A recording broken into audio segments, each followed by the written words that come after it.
ప్రియమైన దేవుని బిడ్డలకు ప్రభునామములో శుభములు. యెషయా గ్రంథము 40వ అధ్యాయము 13వ వచనం. యెహోవా ఆత్మకు నేర్పిన వాడెవడు? ఆయనకు మంత్రి అయి ఆయనకు బోధపరచిన వాడెవడు అని అంటున్నాడు.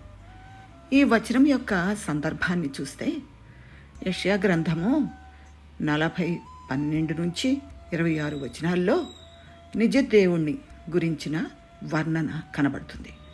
రాబోతున్న ఆ దేవుని గొప్పతనం ఇక్కడ వర్ణించబడింది. ఆయన గుణాలు, స్వభావం, ప్రభావం, మహిమలను గురించి సరియైన అభిప్రాయాలను మనం కలిగి ఉండడం ఎంతో అవసరం. ఇది నెరవేరేందుకు ఈ అధ్యాయాన్ని మనం వాడుకోవచ్చు. ఇది వెలకట్టలేని అమూల్యమైన భాగం.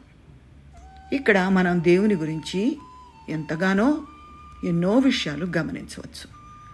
5వ వచనంలో యెహోవా మహిమ బయలుపరచబడును, ఒక్కడును తప్పకుండా సర్వ శరీరులు దాని చూచెదరు అంటున్నాడు. పాత నిబంధన కాలంలో దేవుని మహిమా ప్రభావాన్ని కొందరు కొంతమట్టుకు చూచారు. నిర్గమకాండం, ద్వితీయోపదేశకాండంలో మనం చూడొచ్చు. దేవుని మహిమ మరింతగా మనుషులకు వెల్లడవుతుందన్న వాగ్దానం ఇప్పుడు ఈ అధ్యాయంలో మనం చూస్తున్నాం. మనుషులంతా దాన్ని చూస్తారు. క్రీస్తు మొదటిసారి వచ్చినప్పుడు ఇది కొంతవరకు నెరవేరింది. అయితే ఆయన రెండవ రాకడ సమయంలో ప్రభు ద్వారా దేవుని మహిమా ప్రభావం మరింత ప్రస్ఫుటంగా వెల్లడి అవుతుంది. అప్పుడు అక్షరాల ప్రతి కన్ను ఆయన్ను చూస్తుంది. 3వ వచనంలో క్రీస్తు మొదటి రాకను ప్రకటిస్తూ ఉంది. 5వ వచనం పూర్తి నెరవేర్పు ఈ యుగాంతంలో ఉంటుంది. కాబట్టి మరి యెషయా గ్రంథంలో భక్తుడు యెహోవా ఆత్మకు నేర్పిన వాడెవడు అని అంటున్నాడు. ఆ భాగంలో మనం ఆలోచిస్తే మరి మనం ప్రార్థనలు చేస్తూ ఉంటాం. దేవునికి ప్రార్థన చేసినప్పుడు మనం దేవుడు ఆ ప్రార్థనకు జవాబిస్తాడని నమ్మి కనిపెట్టాలి. కానీ కొందరు ఏం చేస్తారంటే దేవునికి సలహాలు ఇవ్వడం చేస్తారు. అలా ప్రయత్నిస్తారు.